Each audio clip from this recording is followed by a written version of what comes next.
तुमको assembly election चल रहा है, समकसेर के मुसलमानों से, रमजानपुरे के मुसलमानों से, मालदे के मुसलमानों से, दरेगांव के मुसलमानों से कर दो अपील कि दादा भूसे के खिलाफ वोट दो।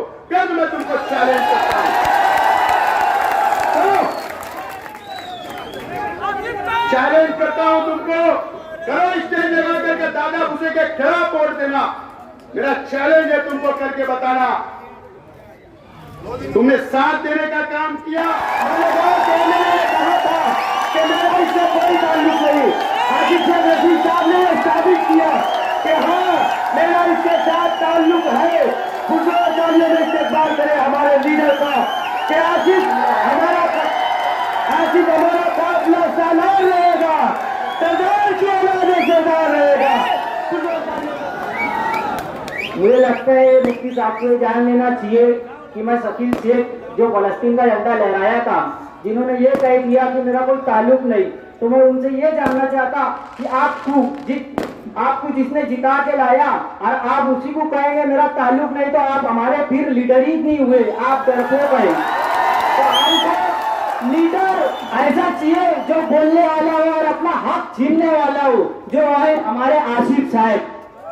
तो 20 तारीख को 3 नंबर बटन दबाया और इन्हें जिता के लाया। उसके बाद मालेगांव कचरा मालेगांव के बाहर।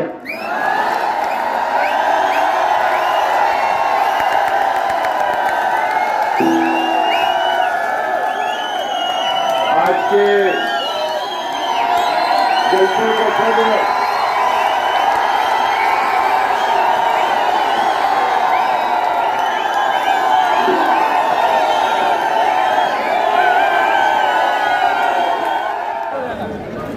बनाया, इसको कामयाब किया। मैं आप लोगों का बहुत बहुत शुक्रिया अदा करता हूं।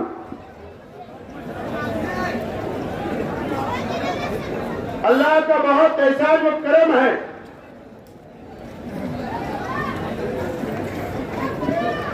मालेगांव शहर मस्जिद और मीनारों का शहर है। तकरीबन 500 से ज्यादा मालेगांव शहर के अंदर हमारी मस्जिद है, अल्लाह का घर है। लड़कियों का कई हमारे शहर के अंदर अजीम मदरसे हैं और कई लड़कों के लिए मदरसा है। और अल्लाह का करम है कि मालेगांव शहर की सरजमीन पर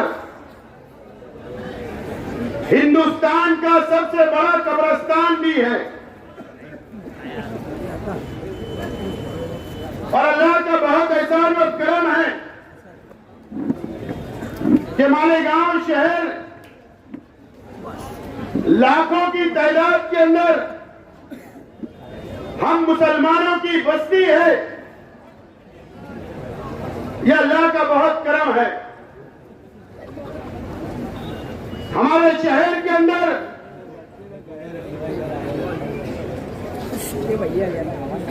हमारे बुजुर्गों, हमारे उलमा जिन्होंने हिंदुस्तान भर के अंदर नाम कमाया, मशहूर रहे, इस्लाम का झंडा लेकर पूरे हिंदुस्तान के अंदर तबलीग की, दीन फैलाने का काम किया इस मालेगांव शहर के हमारे उलमाओं ने। और अल्लाह का बहुत एहसान व करम है कि अल्लाह ताला ने हमें ऐसा रोजगार दिया इस शहर में, जो पावरलूम शहर है। हजारों नहीं बल्कि लाखों लोगों को यहां पर रोजगार मिलता है। यह हमारा मालेगांव शहर है। मौलाना नुमानी साहब हो, मौलाना हनीफ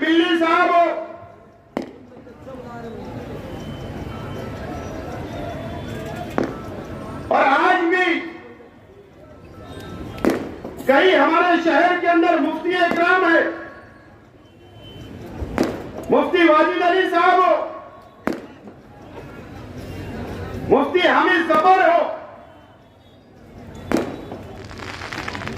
ऐसे बहुत सारे उलमा, बहुत सारे मुफ्ती, आलिम, हाफिज हमारे शहर के अंदर है।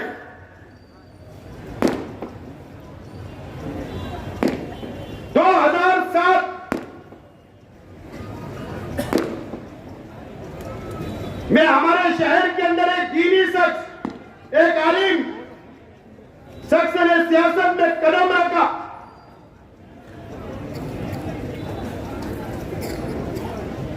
हमारे शहर की नब्ज पकड़ने की कोशिश की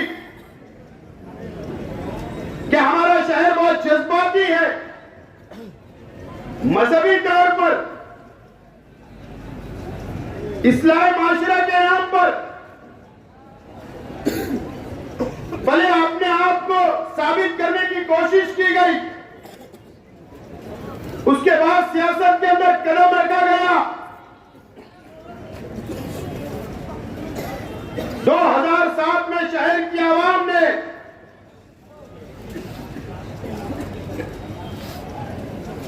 सत्तावीस सीट कारपोरेशन की थी, पहली मर्तबा 27 सीट।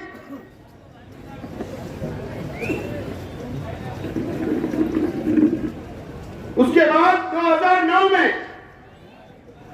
आज के एमएलए साहब को शहर की आवाम ने 2009 में एमएलए बनाया।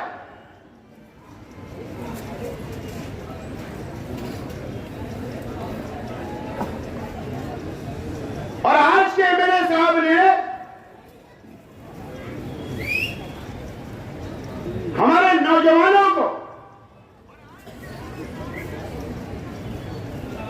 मजहब के नाम पर इस्तेमाल करने का काम किया।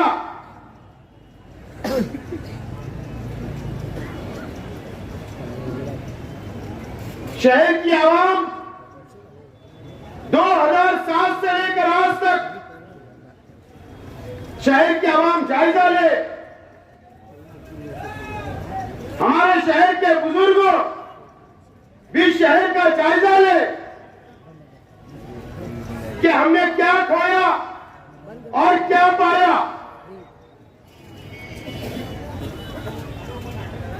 आज हमारे शहर के अंदर हजारों उलमा है, नौजवान हाफिज है, नौजवान इमाम है।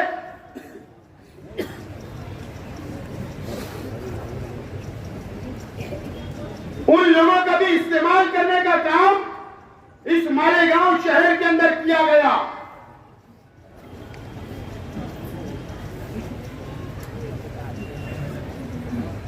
और 2007 के बाद से आज तक वो नौजवान आलिम जो हाफिज है वो भी जायजा ले कि आपका कैसा इस्तेमाल किया गया। शहर के नौजवान भी जायजा ले कि आपका कैसा इस्तेमाल किया गया। शहर की मेरी मां और बहनें भी जायजा ले कि कैसा आपका इस्तेमाल किया गया। आपकी वोटें ली गई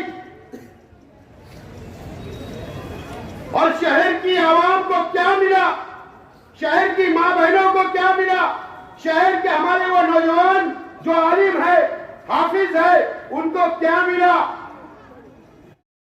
बुनकर भाई आप भी जायजा ले कि आप लोगों को इस शहर के अंदर क्या मिला। जायजा लेने की आज जरूरत है। इलेक्शन हर 5 साल में आएगा, चला जाएगा, लेकिन इस मजहबी शहर का इस्तेमाल 2007 से किया जा रहा है।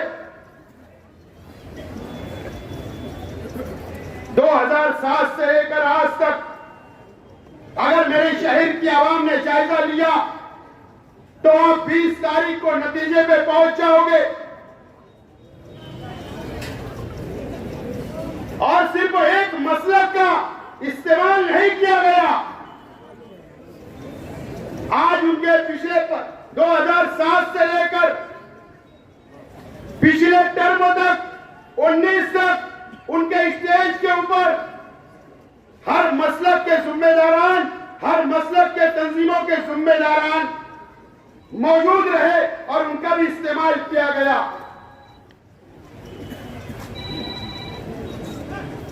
2007 मेरी मां बहनें मेरी बातों को सुने। इस नया इस्लामपुरा ये मेरा परिवार है, ये मेरा अपना घर है। मैं मेरी मां बहनों से, मेरे भाइयों से, मेरे नौजवान साथियों से अपील करता हूं कि मैं जो बोलने जा रहा हूं आपको जायजा लेना पड़ेगा। 2007 में 27 कारपोरेटर चुनकर आए। मेयर तीसरे मास का बना। उस वक्त हम लोगों ने सपोर्ट किया और 5 ऑप्शन के कारपोरेटर, जो लोग अच्छाई और बुराई की बात करते हैं, ऑप्शन का जो कारपोरेटर चुनकर जाता है मेंबरों की ओर से 5 लोग जाते हैं। हर 5 साल में 5 लोग जाते हैं। मुझे बताओ 2007 के अंदर तीसरा मार्च हाफिज अली सदर बैठे स्टेज पर,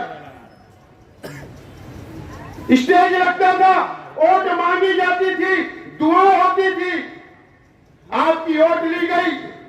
मां बहनें रोजा रखती थी, नमाज पढ़ती थी। 2007 में जब जो 5 ऑप्शन के कारपोरेटर लेने की बात आई तो इस शहर के मुफ्ती मोहम्मद इस्माइल कासमी साहब ने सबसे पहला धोखा इस शहर की आवाम को दिया, मां बहनों को दिया। तो एक पंचशील बियर बार के जो दारू की दुकान है, दीपक भोसले की घरवाली को, ज्योति भोसले को ऑप्शन का कारपोरेटर बनाया। ये अच्छाई और बुराई की बात करेंगे। उस वक्त स्टैंडिंग कमेटी का चेयरमैन जो तीसरे माह से चुनकर नहीं आया था, दुआएं आपने की, वोट आपने दिया। राधिका होटल और रामराज का बियर बार का मालिक नरेंद्र सोनो ने उसको स्टैंडिंग कमेटी का चेयरमैन बनाया जाता है। यह अच्छाई और बुराई की बात करेंगे।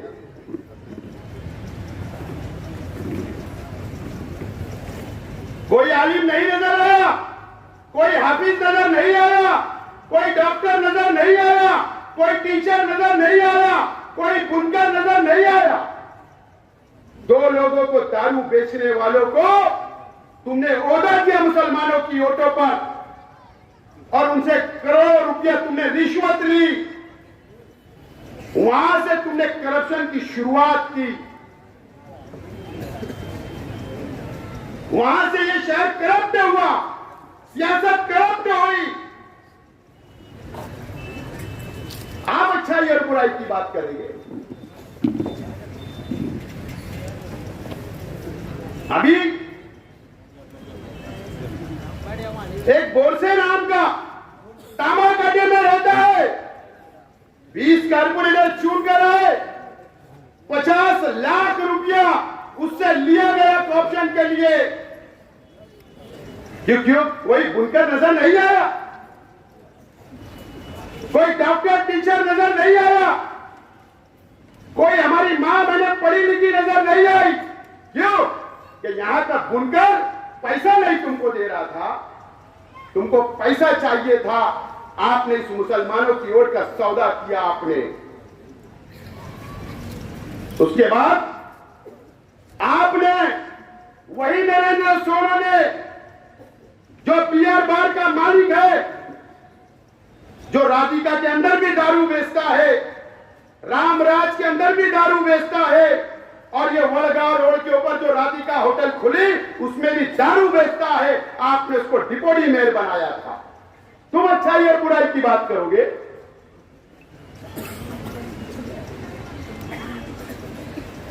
2009 में तुमने जिसको मेयर बनाया था, मैं नाम नहीं लेता ऐसे लोगों का, मैं नाम नहीं लेता, क्या अच्छा ये बुराई की बात करोगे? ये समक शेर का एक मासूम जो बुनकर बिरादरी से ताल्लुक रखता था, मंसूरा के अंदर ब्याज से मर्डर कर दिया जाता, ये अच्छा ये बुराई की बात करेंगे? ये बात करेंगे अच्छा ये बुराई की? मर्डर कर दिया गया वो मासूम का जो बुनकर बिरादरी से ताल्लुक रखता था, आप उनको मेयर बनाते 302 के आरोपी को, और तुम अच्छा ये बुराई की बात करोगे? तुम अच्छा ये बुराई की बात करोगे? तुमने करप्ट किया, सियासत को करप्ट की, ये शहर की मां बहनों को बेचा, यहाँ के बुजुर्गों की वोटों को बेचा, यहाँ के आलिमों की वोटों को तुमने बेचने का काम किया। मुझे बताइए,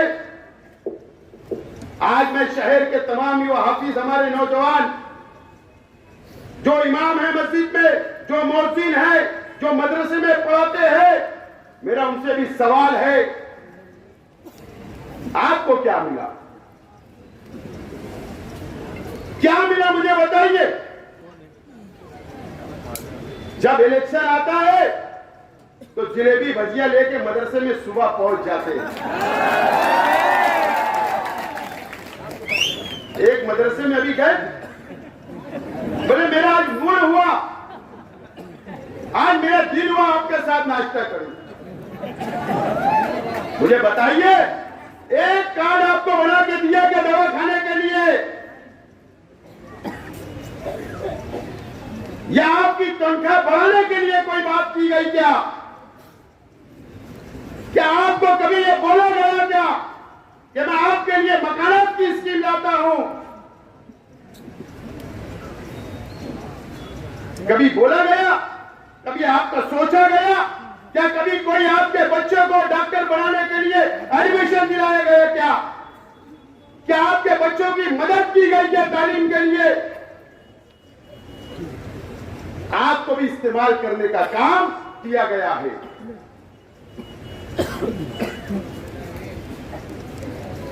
मैं तैयार हूं,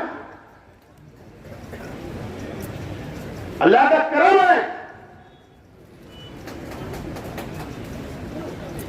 हम एक अल्लाह, एक रसूल, एक कुरान को मानने वाले हैं, हम इस्लाम को मानने वाले हैं।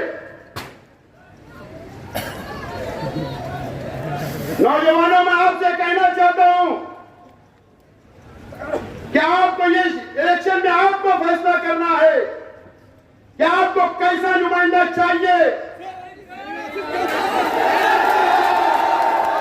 आपको कैसा नुमाइंदा चाहिए।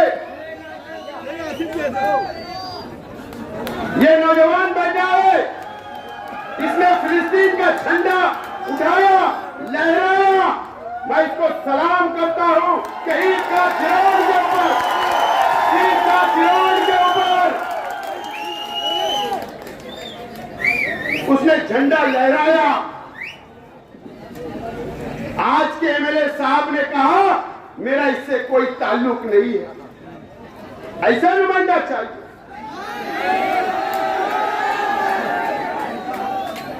हम फिलिस्तीन के लिए, वहां के मुसलमानों के लिए, वहां के मासूम बच्चों के लिए, हमारी बहनों के लिए जो इजराइल कत्लेआम कर रहा है, उनको पानी नहीं है, उनको खाना नहीं है, उनको दवाई नहीं है, हम उनके लिए दुआएं मांगते हैं।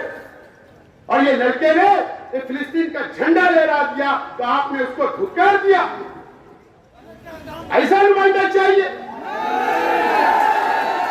मुझे बताइए, कोल्हापुर के अंदर अभी 4-6 महीना पहले एक मस्जिद के अंदर फिरका परस्त लोग भगवा झंडा लेकर घुस गए, मस्जिद को तोड़ा, शहीद करने का काम किया, कुरान शरीफ की बेहुरमती की गई, कुरान शरीफ को जला दिया गया।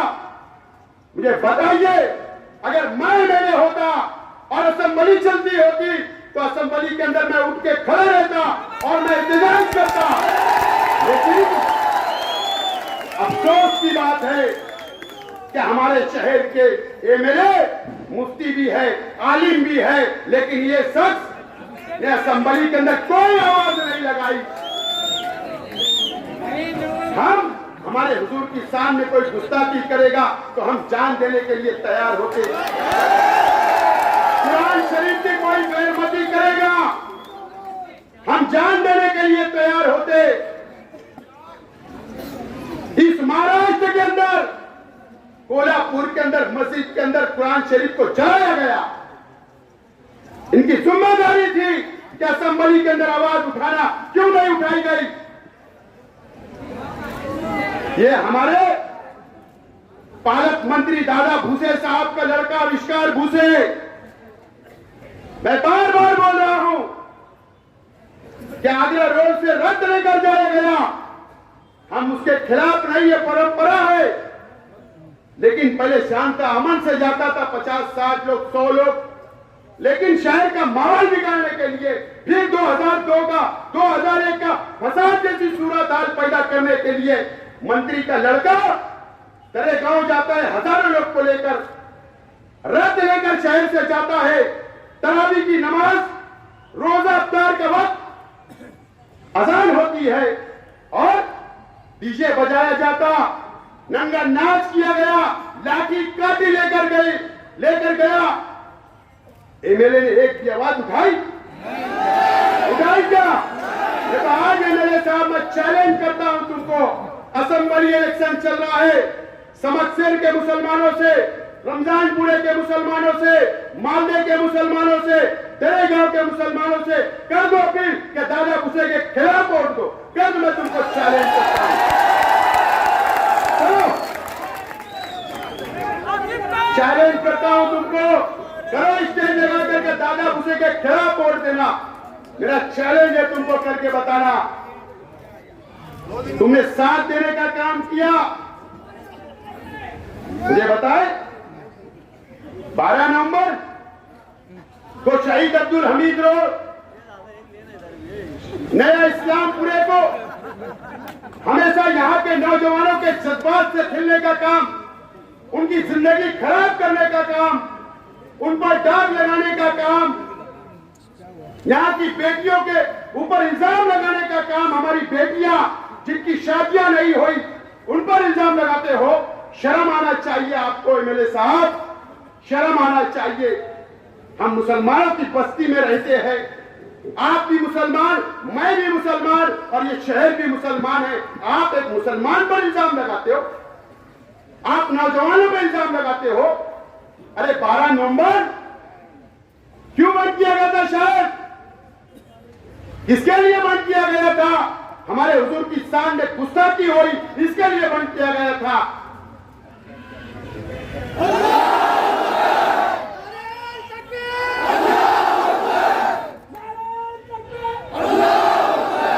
किसके लिए बंद हुआ?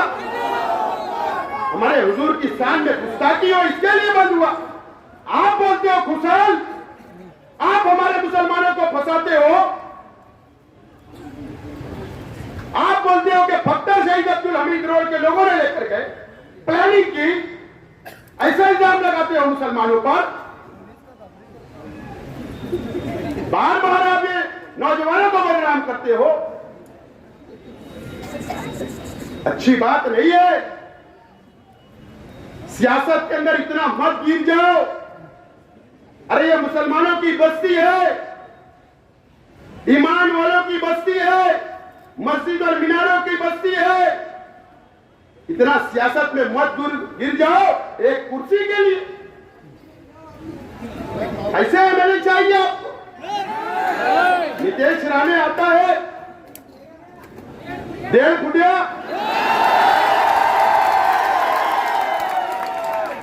क्या कहा उसने? मस्जिद में घुसकर मारेंगे मुसलमानों को। मुझे बताइए, असेंबली का आखिरी इजलास था, असेंबली का आखिरी इजलास, जहां पर एमएलए जाकर आवाज उठाता, वहां आपकी जिम्मेदारी थी कि नीतीश राणे के खिलाफ आप वहां पर आवाज उठाते, कार्रवाई का मुतालबा करते, लेकिन आपने ऐसा नहीं किया। क्या नौजवानों, ऐसा मेरे चाहिए कि आपको जो हमारे शहर की किला झोपड़पट्टियों को बुलडोजर से उखाड़ने की बात करता है, उसके खिलाफ आपने आवाज नहीं उठाई। एमएससी कॉलेज के अंदर तालीमी प्रोग्राम था, मुसलमान ले रहे थे, मुसलमान स्कॉलर थे, वहां पर हंगामा हुआ, हिंदू तंजीमों ने हंगामा किया। मंत्री दादा भूसे साहब पुलिस डिपार्टमेंट को बैठाकर कार्रवाई की बात करते, उन पर कार्रवाई होती, मुसलमानों पर आपने कोई आवाज उठाई, आपने उनकी मदद की। ऐसा मिलना चाहिए शहर को। आप मुकम्मल तौर पर नाकाम हो गए मेरे साहब। आपने भारतीय जनता पार्टी और शिंदे-गढ़ शिवसेना से करोड़ों रुपया रिश्वत ली, अपना घर भरने का काम किया। यही सिर्फ 5 साल आपने काम किया, सियासत में आप रहे, सिर्फ मुसलमानों की वोट को बेचा, मां बहनों की वोट को बेचा, नौजवानों की वोट को बेचा आपने। मुफ्ती साहब, आपने शहर को गलत रास्ते पर लेकर गए। मैं आज नौजवान साथियों और मालेगांव शहर के आवाम से अपील करता हूं कि ये शहर को बचाना आपको है। यह मस्जिद और मीनारों के शहर अल्लाह का करम है। जब हम ऊंचाई से देखते हैं तो हमको मीनारा नजर आता है, मस्जिदों के मीनार नजर आते हैं, मदरसों के मीनार नजर आते हैं, और हाईवे से कोई गुजरता है तो वो भी जब देखता है बाहर का कि ये मुसलमानों की बस्ती है। अब हमको ये शहर को बचाना है। नौजवानों, मैं तैयार हूं शहर को बचाने के लिए, फिरका परस्तों से लड़ने के लिए। जो ये बोलता है कि मस्जिद में घुसकर मारने की बात करता है, उसको जवाब देने के लिए मैं तैयार हूं। हमारे हुजूर की शान में कोई गुस्ताखी करेगा, उसको जवाब देने के लिए असेंबली के अंदर मैं तैयार हूं। मैं बिल्कुल तैयार हूं।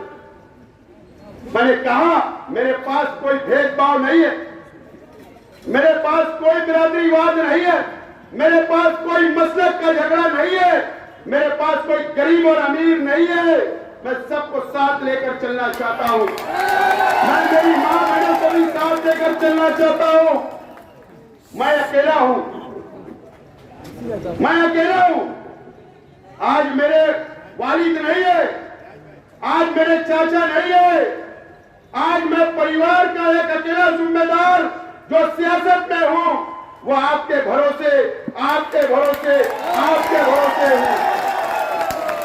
अगर आप चाहते हो, शहर की आवाम चाहती है, शहर की तमामी दीनी तंजीमें चाहती है, तमामी बिरादरियां चाहती है, तमामी बुनकर चाहते हैं, तमामी गरीब चाहते हैं, मजदूर चाहते हैं, तो मैं तैयार हूं आपकी सरपरस्ती के लिए, आपको साथ लेकर चलने के लिए बिल्कुल मैं तैयार हूं। मैं वादा करता हूं आपसे कि इलेक्शन के बाद भी अगर अल्लाह ने मुझे कामयाबी दी, आपका साथ रहा, तो इसी तरीके से आपको साथ लेकर चलूंगा। ये वादा मैं आज आप लोगों से करता हूं। दोस्तों और साथियों, मुझे कुछ बातें कहनी है अभी 2-3 मिनट में। कल गुरुवार वार्ड में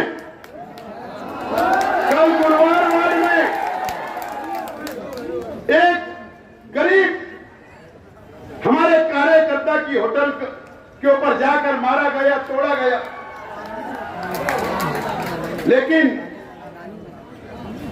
मैं आज तमाम ही मेरे कार्यकर्ताओं से, आज मैं शहर की आवाम से यह अपील करता हूं कि कर लीजिए, दादागिरी करना चाहते हैं करने दीजिए। 20 तारीख तक आपको कोई जवाब नहीं देना है, दादागिरी बर्दाश्त करना है। उनकी तैयारी है, वो ये चाहते हैं तुमको उकसा रहे हैं कि तुम लड़ाई करो और तुमको जेल में बैठाया जाएगा, माहौल खराब किया जाएगा। इलेक्शन उन लोगों के हाथ से निकल चुका है, तुम्हारा इलेक्शन खराब करने के लिए इस तरीके की हरकतें होगी। मैं आपसे अपील करता हूं, हमको कोई लड़ाई झगड़ा नहीं करना है, हमको बहुत अमन के साथ इलेक्शन को गुजारना है और इंशाअल्लाह 20 तारीख के बाद वो खुद ही दादागिरी नहीं करेंगे। 20 तारीख के बाद वो खुद ही दादागिरी नहीं करेंगे। मुझे इत्मीनान है, भरोसा और दादागिरी नहीं करेंगे। मुझे